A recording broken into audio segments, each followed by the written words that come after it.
Good morning, good afternoon, good evening, depending on whichever part of the world you are in. I'm Dr. Ravindra Verma on behalf of NNF Kerala and NNF IAP Neocon. Welcome to this another edition of Learn from the Legends.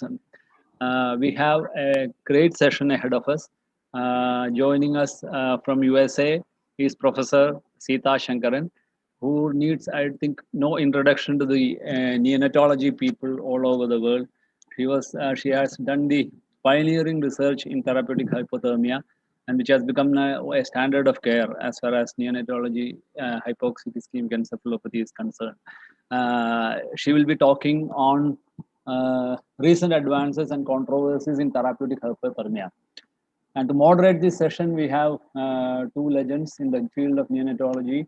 Dr. Seetha, Professor Siddharth Ramji from Delhi, who is well known for his research on neonatal resuscitation without oxygen, and Dr. Manikot from Muscat. Both of them are legends in their own fields. And we have joining us from all over the world a number of delegates. Already we have crossed 150 delegates, and many more will be joining in YouTube. And you are the people who has made this a great success, the Learning from the Legends series. So once again, welcoming you all, I hand over the mic to Dr. Professor Siddharth Ramji as well as Dr. Manikot. Professor Ramji, madam, sir. Thank you, Dr. Verma. Friends, I think the topic that is for discussion today is very important. Therapeutic hypothermia, as you know, has considerably changed the outlook for babies who have suffered severe asphyxia and encephalopathy. But it has not been without its share of concerns and controversies. And there have been concerns, especially about its applicability when you shift to low and middle income countries.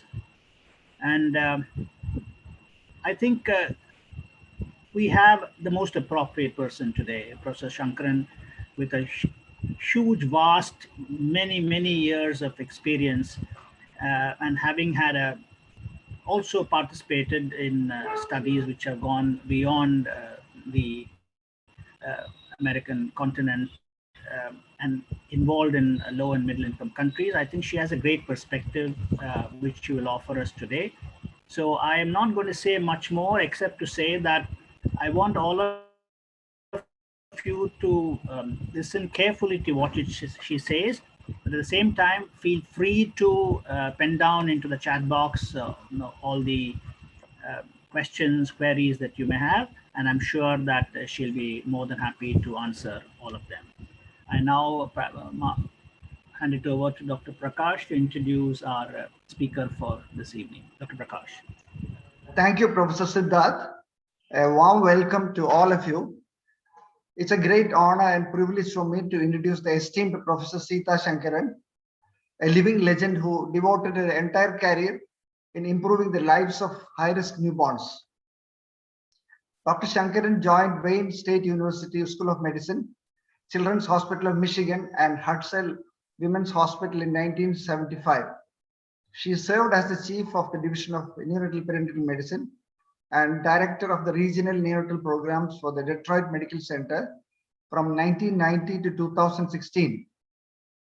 Dr. Shankaran has performed multi-center randomized controlled trials and longitudinal prospective studies of high-risk infants from childhood to adolescence with a focus on etiology, risk factors, management, and prevention of brain injury.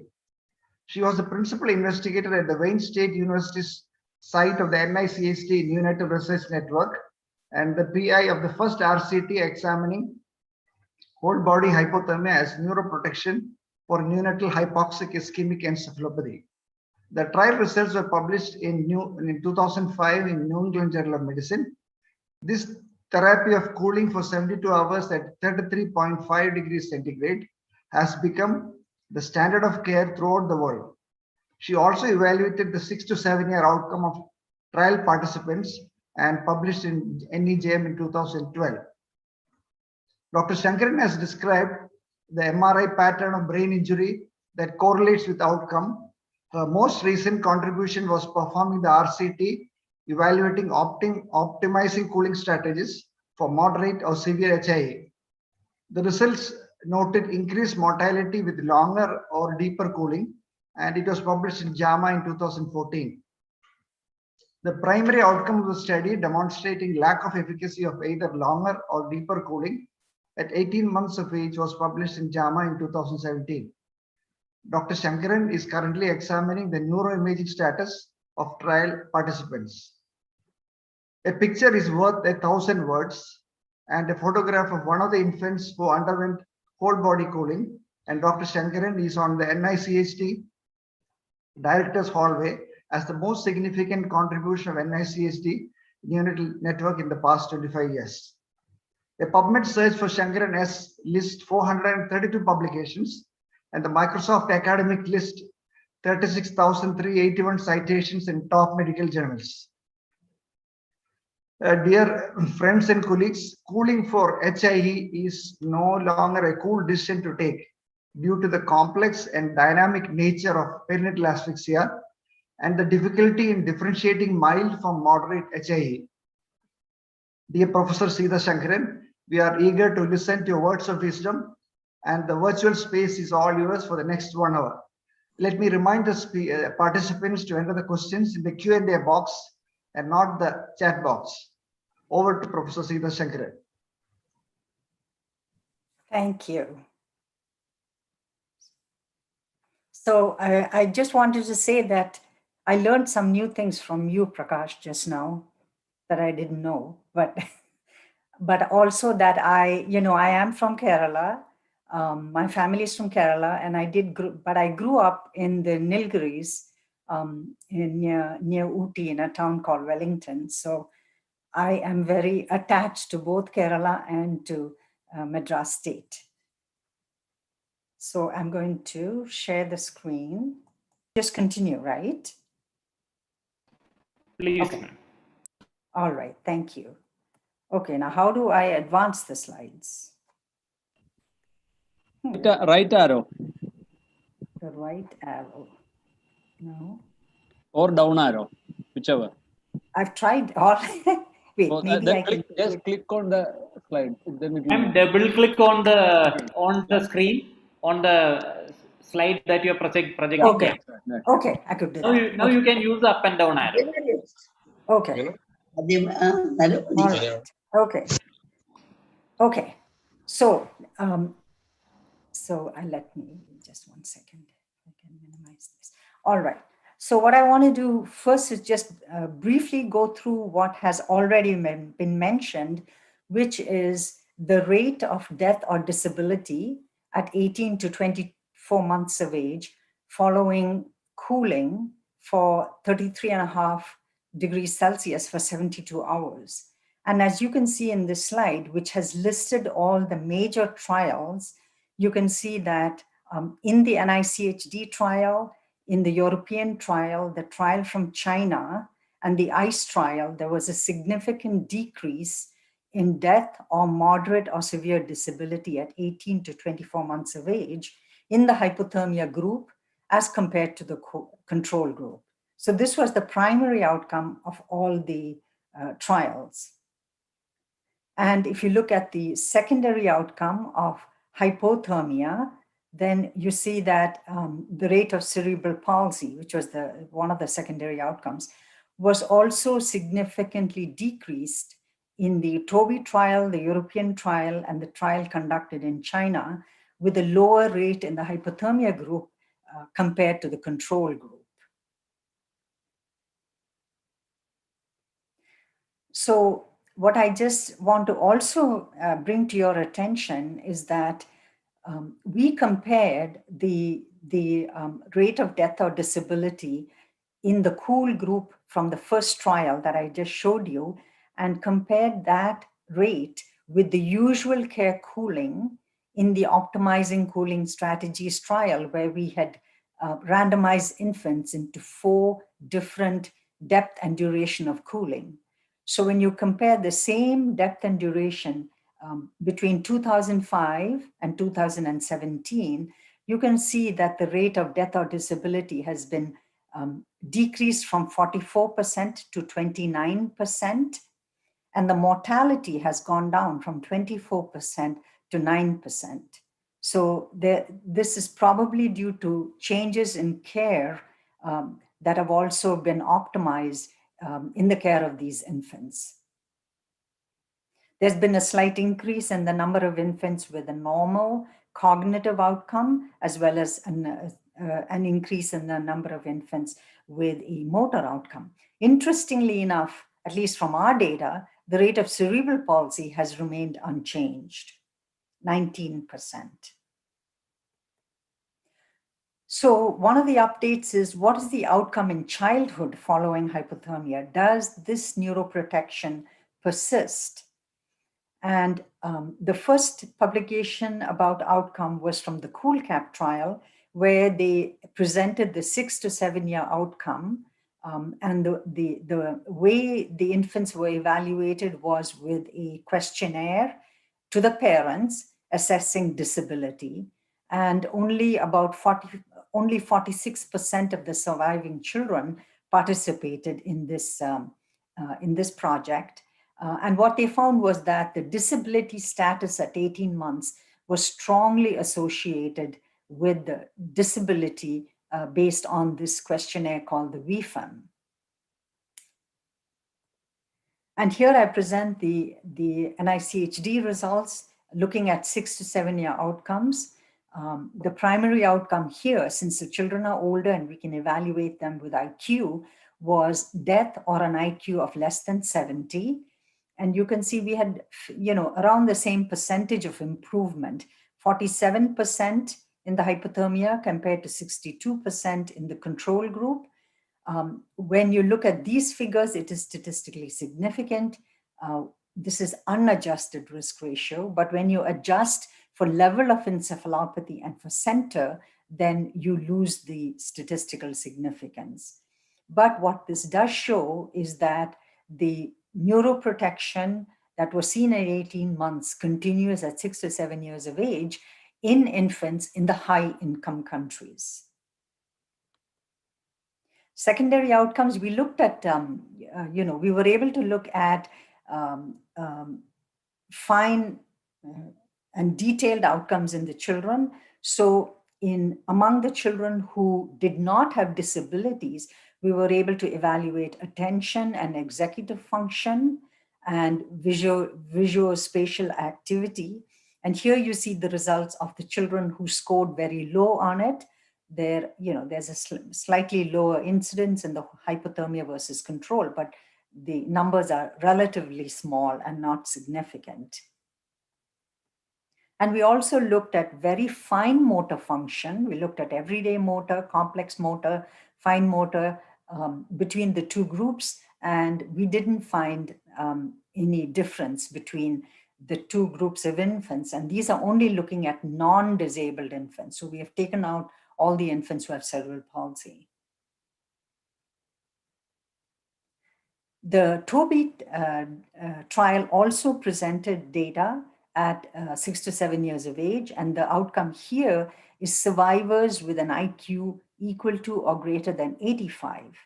And here you see that there is a significant increase in the number of children, 52% versus a control of 39%, who survived with a normal IQ at 6 to 7 years of age. So clearly what this shows is that the protective effects of hypothermia in moderate or severe HIE in the high income countries were continued up to childhood. You have to see that most of the pediatric and adult studies of hypothermia have just 6-month outcome or 12-month outcome after the intervention.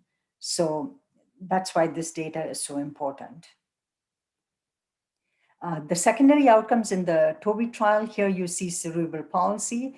There is a lower incidence of CP, 21% versus the control of 36%.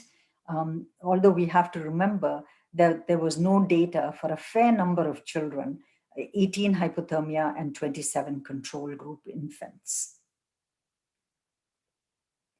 So this was alluded to earlier. Can greater neuroprotection be achieved with longer cooling or deeper cooling, or a combination of both? And this has been justified to do the study because when you do MR thermometry, the basal ganglia thalamic temperature is higher in infants who have severe HIE compared to those who have moderate HIE. So the trial that was planned in the network was to enroll 726 infants and test 4 different temperatures that I've shown in the slides: 33.5 for 72 hours, 32 for 72 hours, 33.5 for 120 hours, and 32 for 120 hours. But the trial was stopped when 364 children were enrolled because the Data Safety Monitoring Board noted that the mortality, in-hospital mortality of the usual care group was only 7%, and it was double that in each of the longer and the cooler, deeper cool groups. And so the trial was stopped. Here you see the primary outcome, and this is the primary outcome comparing all infants cooled for 72 hours compared to those for 120 hours. And you can see there is a difference in mortality. So longer cooling was associated with a higher risk of death.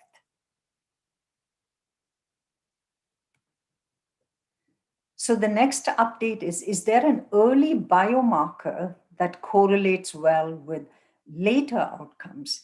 And people are very interested in this because, you know, doing a follow-up study to a minimum of 18 to 24 months is quite expensive. Is there something that we could look at in the neonatal period that correlates with later outcomes?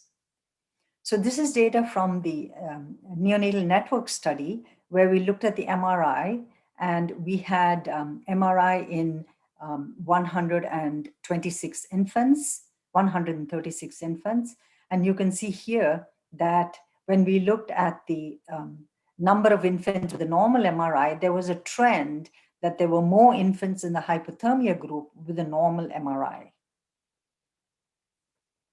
When we looked at the posterior and anterior PLIC and ALIC, again, there was a difference. And there was certainly a decreased number of areas of infarction in the hypothermia group as compared to the control group. And when we looked at the way we scored the injury on the MRI, which is a higher score is associated with more injury. For example, 3 is when the entire hemisphere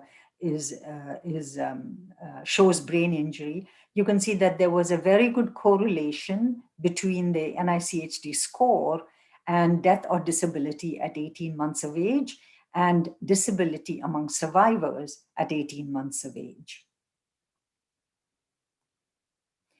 And then among 96 children, which is a subset of the original, we were able to look at the relationship of the neonatal MRI and outcome at 6 to 7 years of age.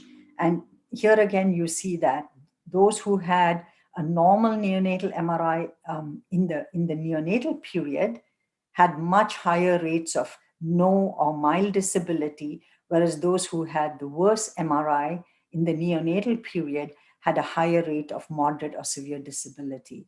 So the neonatal MRI is a good marker of outcome, both in childhood and at 6 to 7 years of age.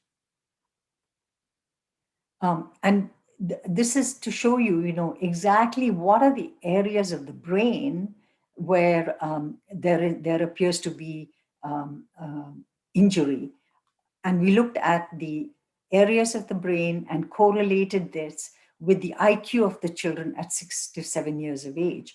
And you can see that the children with a low IQ less than 70, had met much higher frequency of injury in the cerebral area, in the basal ganglia and thalamus, and again in the posterior limb of the internal capsule, watershed areas, and hemispheric, whole hemispheric involvement. So this can give you a good idea when you're doing counseling of parents. And both the TOBY trial and the ICE trial also published data on neonatal MRI and 18 or 24 months of age. In the TOBY trial, 131 of the infants had an MRI, and there was a reduction in the hypothermia group in injury to the basal ganglia thalamus, the white matter, posterior limb of the internal capsule, and that the MRI was an excellent predictor of death or disability at 18 months of age. In the ICE trial, 128 of 221 infants had an MRI, and they also looked at diffusion-weighted imaging. And here you see that hypothermia reduced injury in the white matter, as well as cortical gray matter abnormalities. And the greatest predictive value for 2-year outcome was PLIC and BGT abnormalities. So all confirming that neonatal MRI is really a good predictor of outcome. And the MRI is, of course, widely available in most centers. But is there any other marker? Now, this is data from the MARBLE study, which was conducted by Imperial College London, had multiple sites, and we were fortunate enough to participate. And the PI of this study was Sudhin Thayal, who organized it. And Peter Lally was the first author of this publication. So here you see, this was published in 2019. Here you can see that when you look at the concentration of NAA, or if you look at the NAA by choline ratio or the NAA by creatine ratio, you can see that you can clearly separate out the infants with a normal outcome at 18 months compared with an adverse outcome in each, looking at each of these different parameters. So it appears that, doing spectroscopy in the neonatal period is also an excellent biomarker. The investigators correlated the Bailey score with the absolute NAA quantification. And you can see here, the infants who did poorly had much lower concentration, whether it was, this is the Bailey 3 cognitive score, the motor score, or the language score. So very good predictive ability of the spectroscopy and mild, moderate, or severe outcome of the infants. And the group actually looked at all the predictive variables. They looked at clinical assessment, AEG, MRI, diffusion MRI, and spectroscopy. And you can see, how well each of these areas, each of these parameters did as predictors of outcome. And it looks, as you can see here, that, the best one probably is the spectroscopy, actually even better than the MRI in predicting outcome. So I think this is very exciting data and needs to be confirmed by other investigators. But clearly, this is another tool that can be used early in the neonatal period that correlates well with outcome.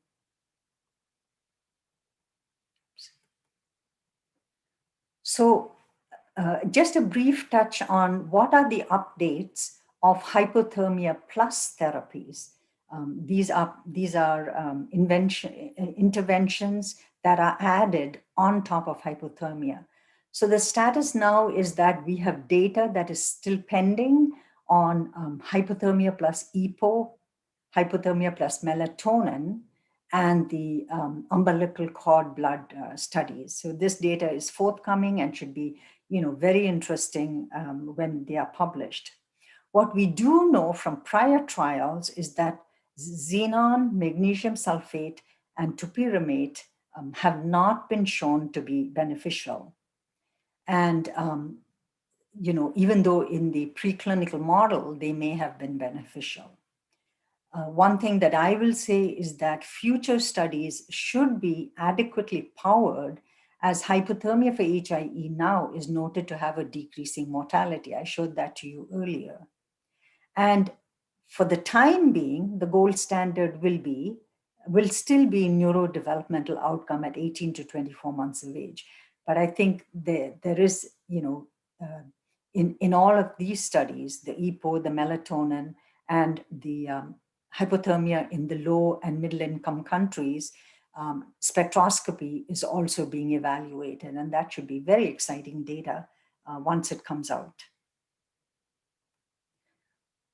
Now, what about the controversies in therapeutic hypothermia? One area that's being debated is the use of sedatives and analgesics during the cooling process.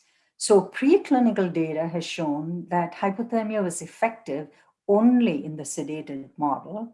And we know that in both the pediatric cooling trials for traumatic injury and for cardiac arrest, and the adult trials for the same diagnoses, the patients have to be sedated because while they're being cooled, they shiver very, very severely and thus increase their own body temperature. Now, data from the neonatal network study that was published has demonstrated that there was no efficacy of sedation or analgesia as a protective agent. And there have been multiple publications that have shown that there is accumulation of morphine in infants with HIE.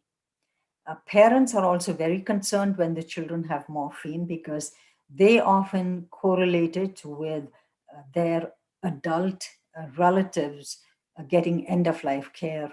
And they are also concerned with morphine and addiction. So something to keep in mind. And also that if sedation is being used, that it should be used with caution during the period of use.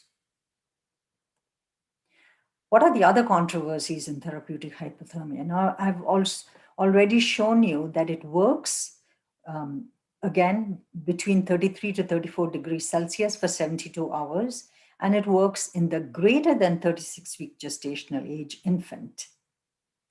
And the inclusion criteria for each of the published trials was infants at highest risk, so severe acidosis or need for resuscitation, and only those who had moderate or severe HIE. And in all the trials, cooling was initiated within 6 hours of birth. What we find now is that there's quite a bit of therapeutic drift in the use of hypothermia. Now, hypothermia is being used for other diagnoses, such as cardiorespiratory arrest or apnea. It's being offered to infants who are less than 36 weeks gestation.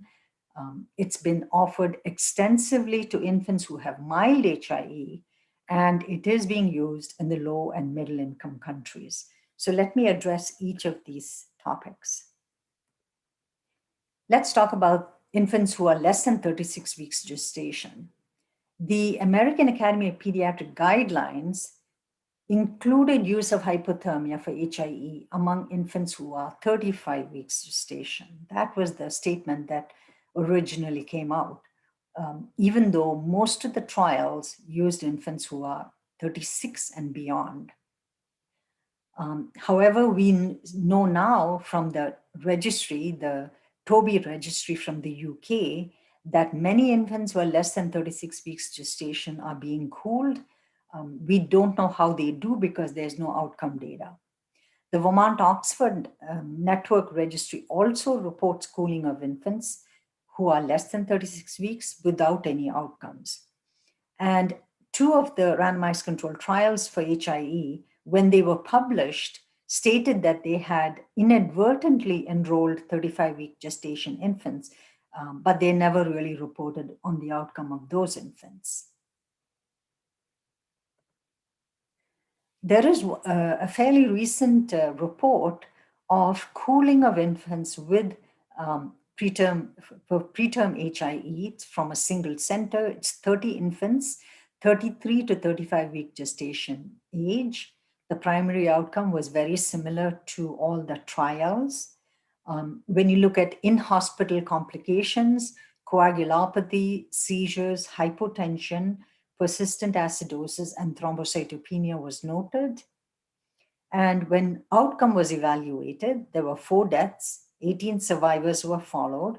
So that means only 67% were followed. So that's, that's not a good rate of follow-up. Primary outcome of death or disability was seen in 50% of the known survivors.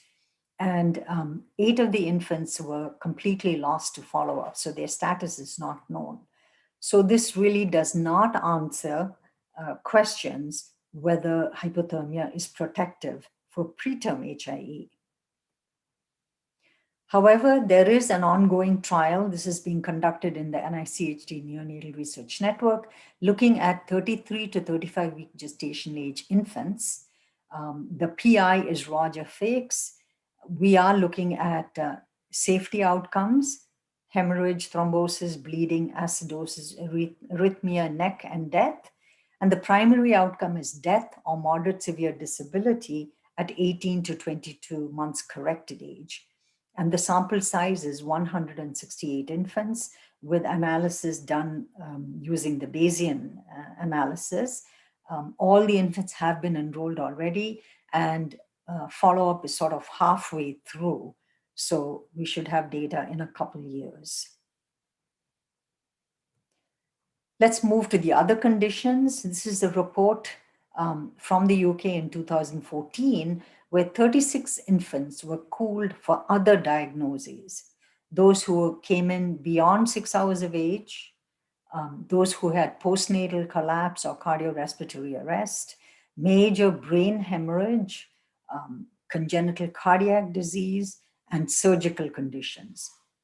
So it should be noted that among all these conditions listed here, there is evidence-based data only for cooling of infants beyond 6 hours of age. This was published in 2017 and was a network trial and showed that among term infants, cooling may be safe or effective.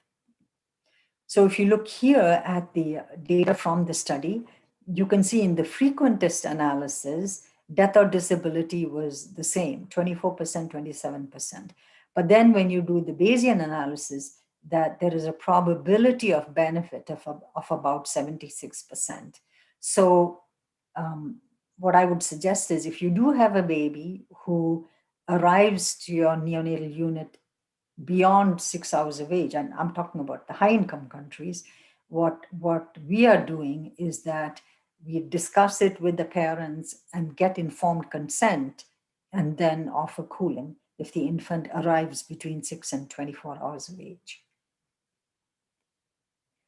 The other interesting thing in this study was that when the Bailey scores were evaluated, when you look at the scores between the cooled and the non-cooled, the cooled infants had slightly higher cognitive scores. Now let's move to a topic that's of tremendous interest now, and that is hypothermia for HIE in the low and middle income countries, because there have been multiple reports that this therapy is being applied without safety and efficacy data.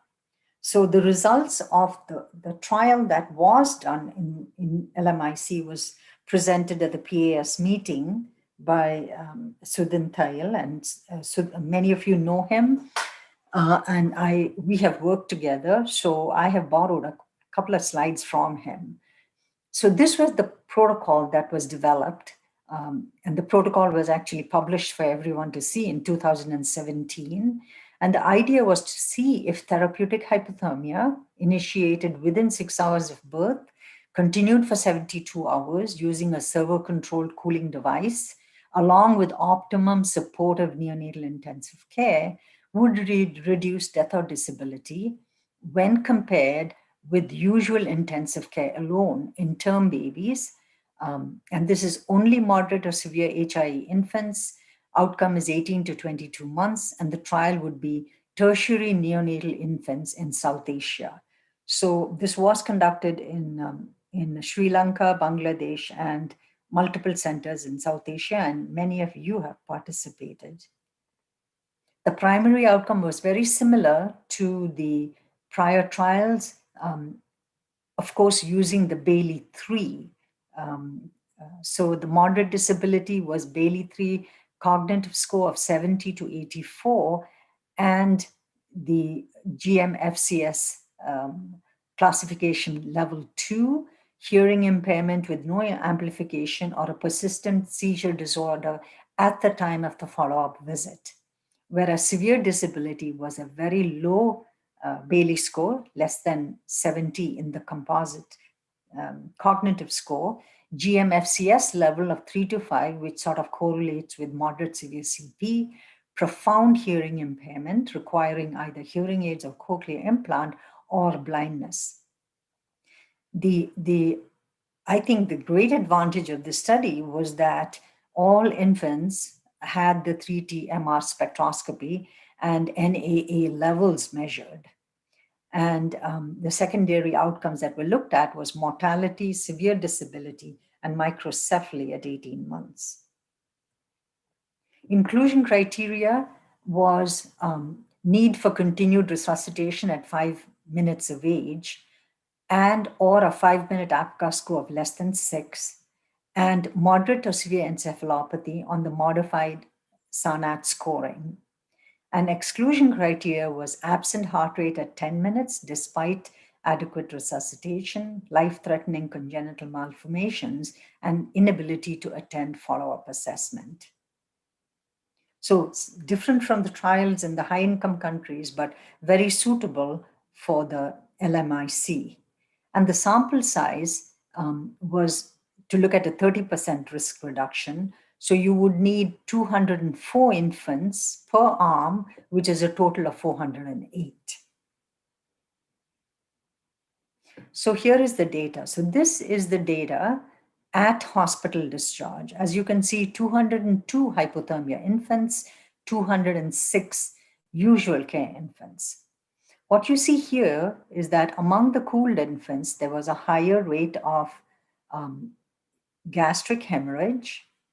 There was a significantly higher rate of hypotension, pulmonary hemorrhage, prolonged blood coagulation, severe thrombocytopenia, and a higher mortality rate, 36% compared to 24% in the usual care group. So these are the hospital outcome data.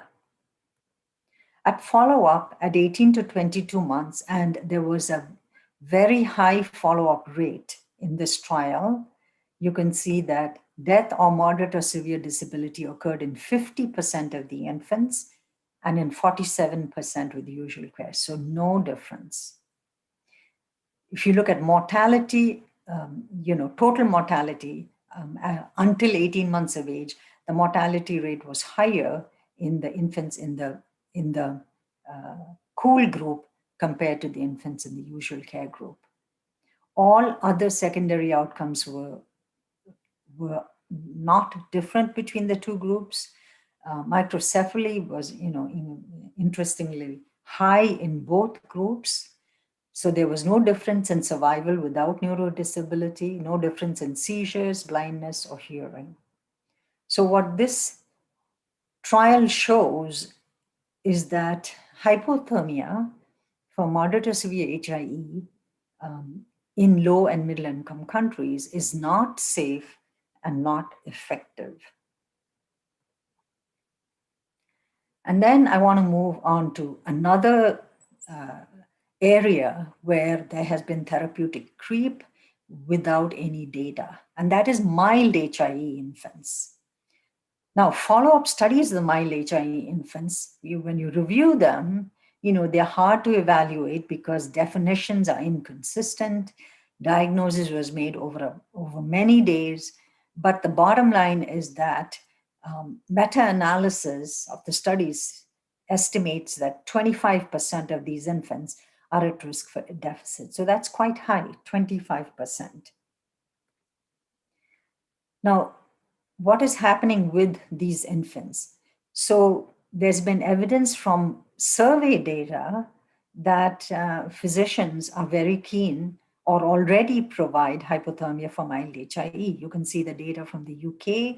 You can see in registry data, both in Vaughan, the Toby, and the French registry, that over 1,000 mild HIE infants have been cooled. Now, this is definitely an underestimate because this is only the published data.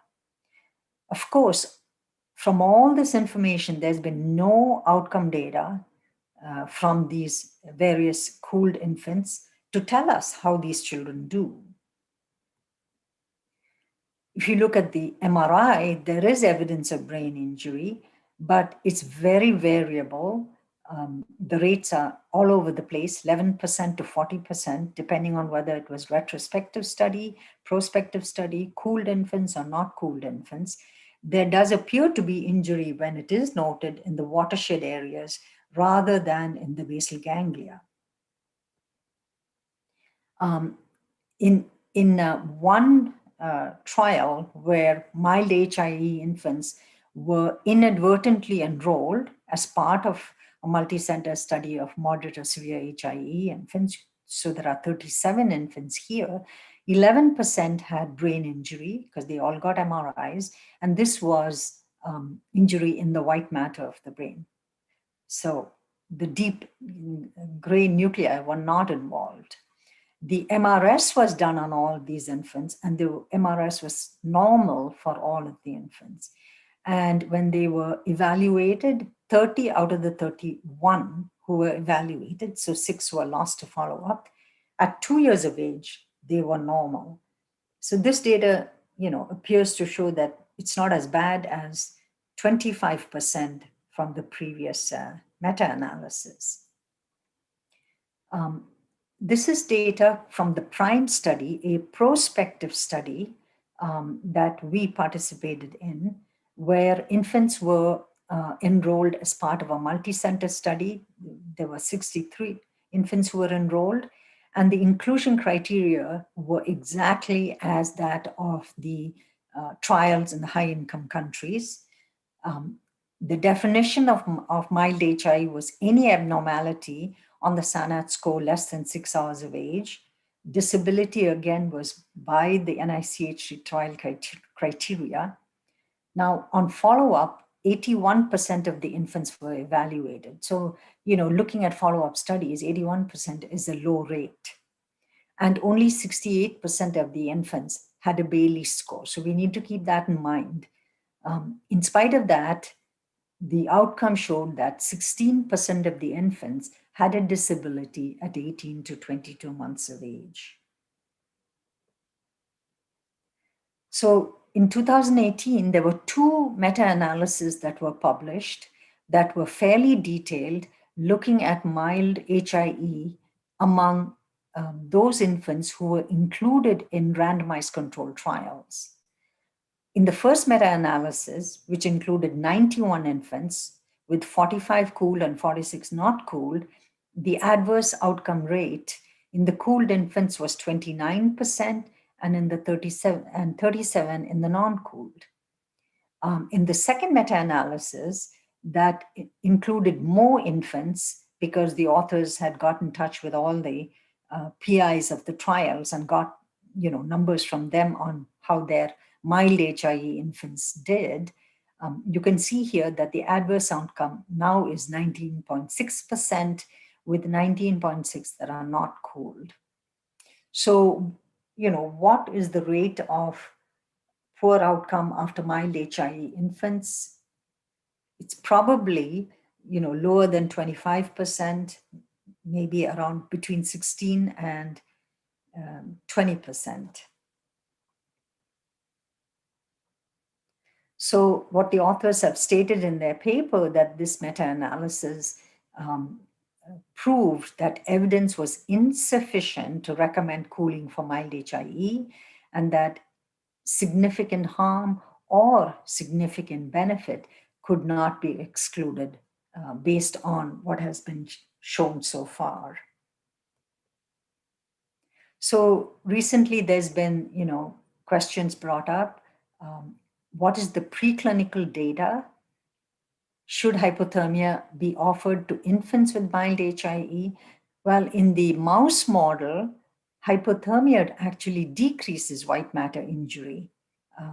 And the mildly injured brain, as compared to the brain that has complete injury, the mildly injured brain had greater neuroprotection. And the other thing that was noted in these studies was that cooling for 48 hours was less protective than longer duration. So are we ready for a randomized controlled trial of hypothermia for mild HIE?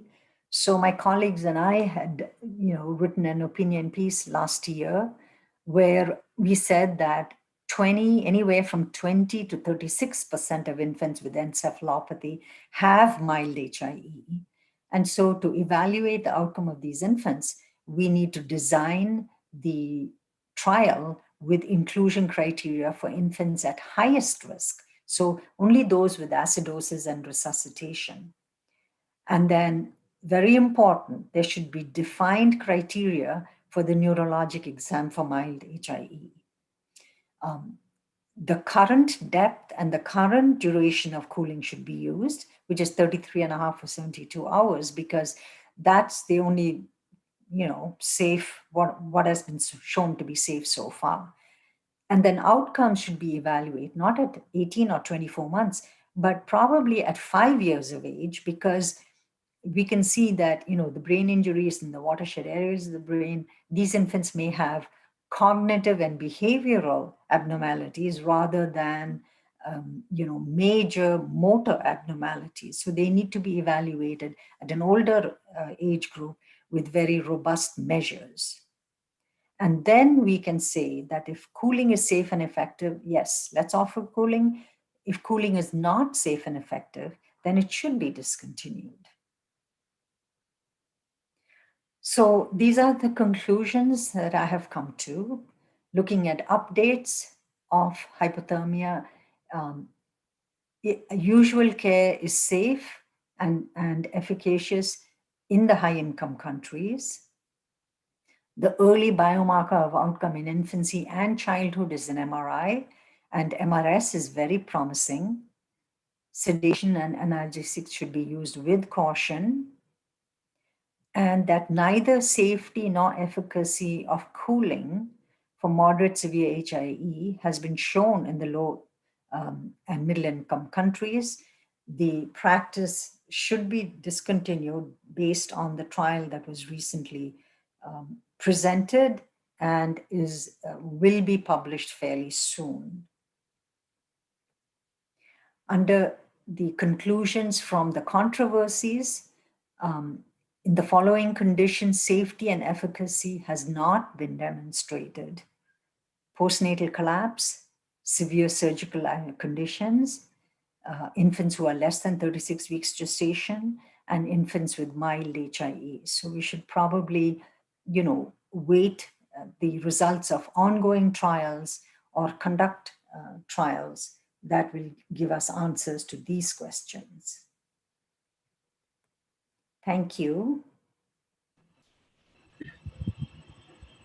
Thank you so much, Dr. Seetha. I think that was a very, very exhaustive but very clear update on the current status.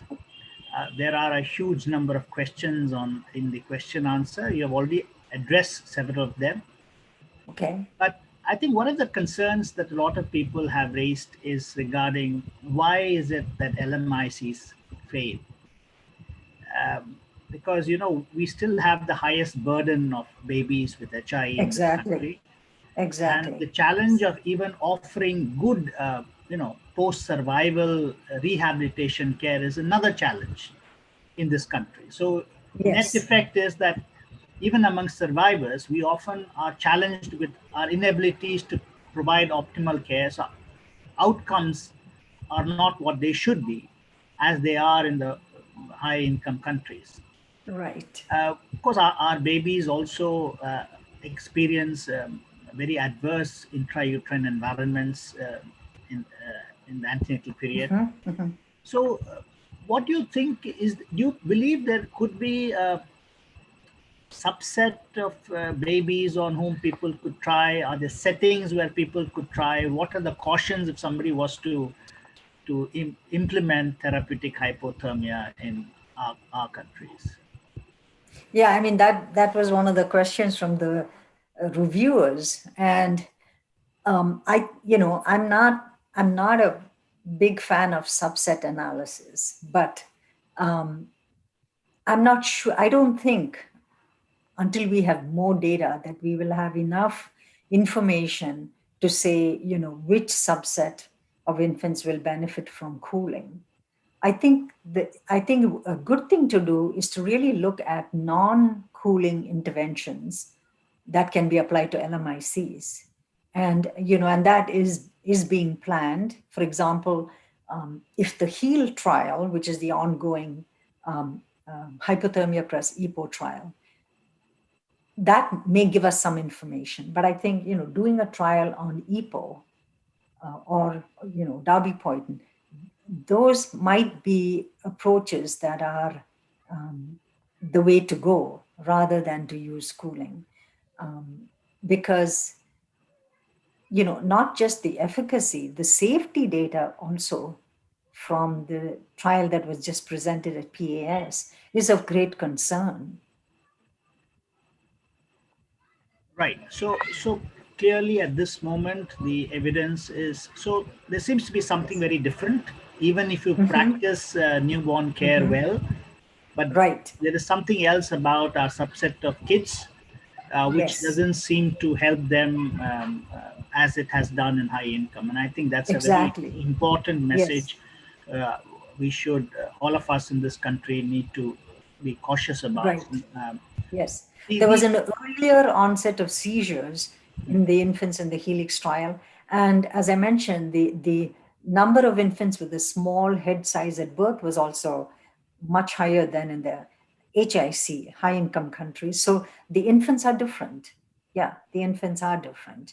And it is true the intrauterine milieu is probably more challenging, definitely more challenging in the LMICs with undernutrition, higher maternal disease burden, infection, etc. Yeah. So there are a large number of questions. So I'm going to ask Prakash to run through those questions with you. I'm sure some of them are actually overlap, so I think Prakash can summarize them and you can answer them all together. So Prakash, over to you. Yeah. Let me just pick up a few among the load of questions. Let me start with a practical question. Immediately after resuscitation, many babies with mild HAE will resemble moderate HAE. Yes. What are your comments about the practice of passive cooling soon after resuscitation based on the delivery room diagnosis of birth asphyxia?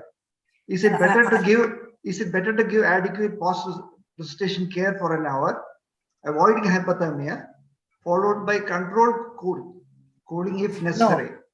I will definitely go along with the second suggestion, which is focus on the resuscitation, because infants who are born after a very, strenuous birth process can be extremely floppy. Those who are severely anemic can be extremely floppy. So one really has to resuscitate the infants, wait for the resuscitation efforts to really kick in, and then evaluate the infant. So I would not advocate turning off the warmer in the delivery room and cooling the infants passively. I'm sure other senior investigators don't agree with me, but I do not think that is the way to go. That's actually one of the reasons why in the HEAL trial, they made it very clear that the first neuro exam should be done only after 1 hour of birth, which gives the infant a chance to recover. Then you do your neuro exam. Okay, ma'am. Thank you. Anand Peters wants to know, whether the IQ studies in the different reported trials were corrected for mid-parental IQ? We did, in our trial, we didn't correct it for parental IQ, but we did have a subset of parents also who had an IQ based on an interview process. So we did not correct for parental IQ, no. Okay. Plenty of questions related to the Heliox trial.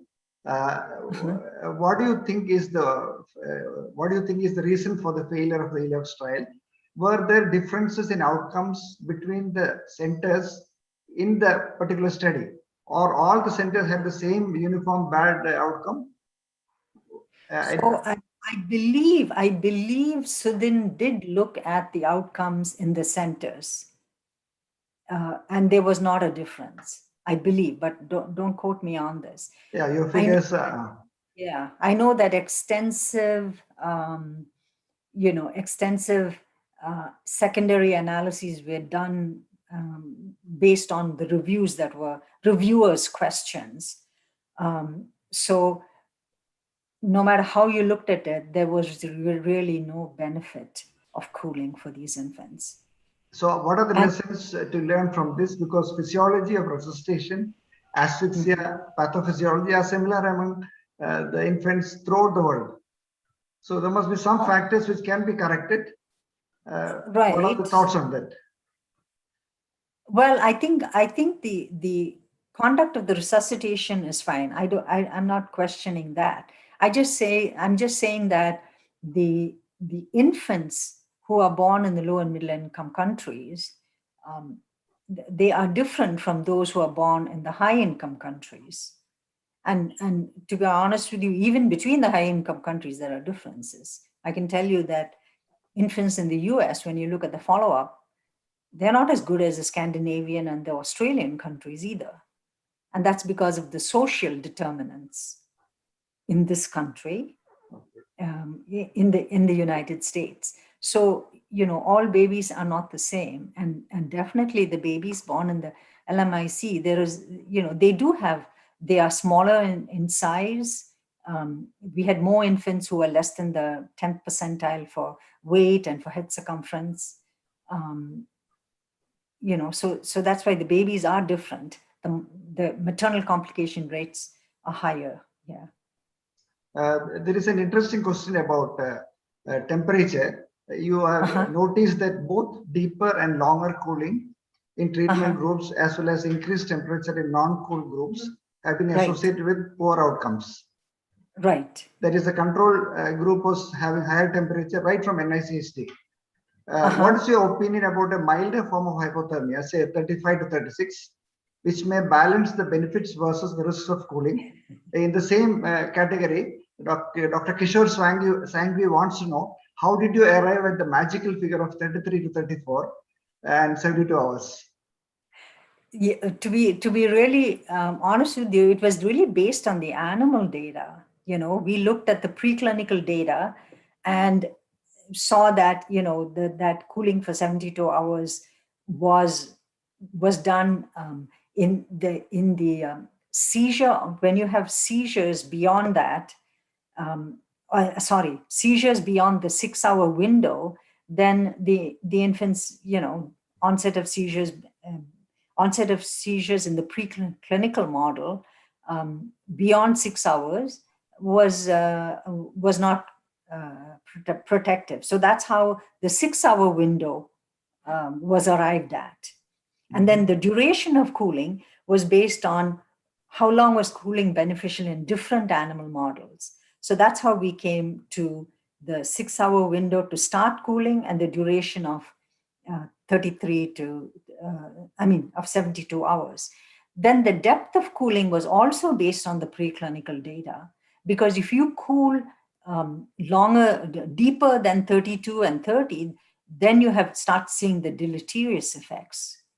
So in the preclinical model, just dropping the temperature to 34, 35 was not as beneficial. The other thing I will say is that the first pilot that was done, and this was done by Alistair Gunn's group, Tanya Gunn, his mother actually did the study. She cooled the first 6 babies at 36, the next 6 at 35.5, the next 6 at 35. She went down by six babies in each of the group of the temperature groups, and showed that this was the 33 to 34 was the ones that actually they tolerated it and they seemed to be doing better. Although it was a pilot study with only 6 babies in each group, and that was published. So when we designed our study, we decided, okay, let's take 33 to 34 degrees Celsius. And then we also decided to measure esophageal temperature, because we did a few animal studies and showed that the esophageal temperature reflects the deep brain temperature. So there's a lot of preclinical work in the 1970s and 1980s done on animal models of hypoxia ischemia. Very elegant work. So it was really based on those studies. Okay, thank you so much. Thank you so much. Regarding mild hypothermia, most neonates with mild hypothermia have got excellent neurodevelopmental outcomes. And as you correctly mentioned, there has been a recent creep towards its use in mild HIE. Yes. However, recent studies also suggest adverse outcomes even for mild HIE based on MRI data. So how do you look at these opposing views? So I really think that, in some infants with mild HIE will have or do have behavioral and cognitive dysfunction. And so what I think we really need to do is to do a good randomized control trial and see whether it is working in these infants, instead of just cooling them, which is being done all over the world in the high-income countries, and then not doing follow-up. So I really think a good, well-powered, randomized control trial with very clear criteria of definition of mild HIE and very clear definitions of outcome in childhood, that should be done. I've been saying this for a while. Okay. Thank you, madam. Can I pass it on to Professor Siddharth Ramji? So, Seetha, the question is that then what happens to all our traditional, asphyxia markers that you do in cord blood, etc., etc.?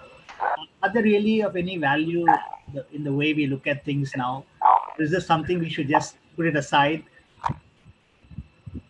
That's a very good question. I think if we can, I think if you can do whatever is your favorite cord blood test, but also publish that data in the current setting, I think that would be very informative. I agree with you. Yes, I think it should be done, but it should be published with follow-up. And follow-up at least 18 months. I'm not saying try to follow-up, at least 18 months. I think that would be helpful. There is one question that people have posed, that is the difference in low IC countries a function of the center or the baby? Do you think that a child who comes to a better equipped center is likely to a better result, or irrespective of where you are, your level of asphyxia will behave the same way? And that's a question that many have questioned, whether we have provided suboptimal care. Right. And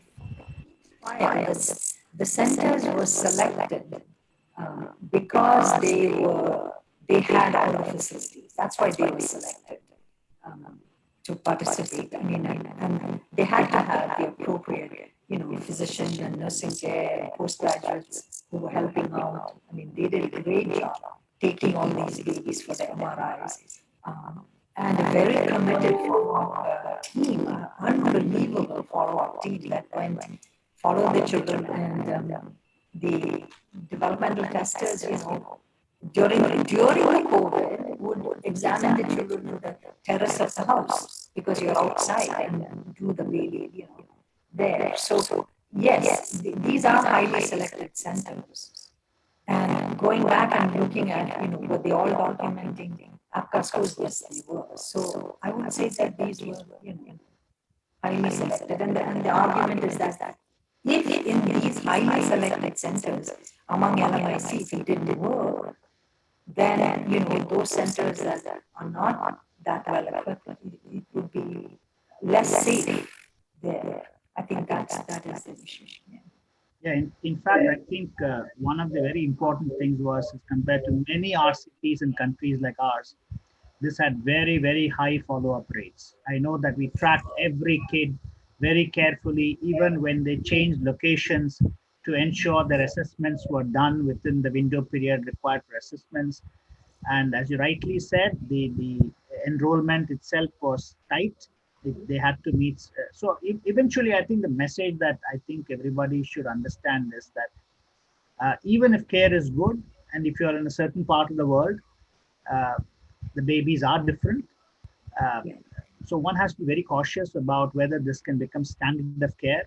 So theoretically today, it is still investigative. You still need to seek a consent saying you're, like a trial. And it's not something I can offer a standard of care as possibly what's happening in the US and other European countries. So I think that's a challenge that we always have. So I see that we are, Prakash, Nisha, many other questions because we're coming to the running time. Are there any other questions you think that we have missed which should be addressed? Some people want to know whether about enteral feeding during hypothermia. That is a very good question, and actually there's been data, recent data also showing that it is safe to feed during hypothermia, that you can provide feeding during hypothermia. But perhaps only with EBM and minimal enteral formula. Yes. But you can feed them. When we did our first trial, we had absolutely no feeding at all. But now it's been shown that there is data showing that you can feed during this period. Yes.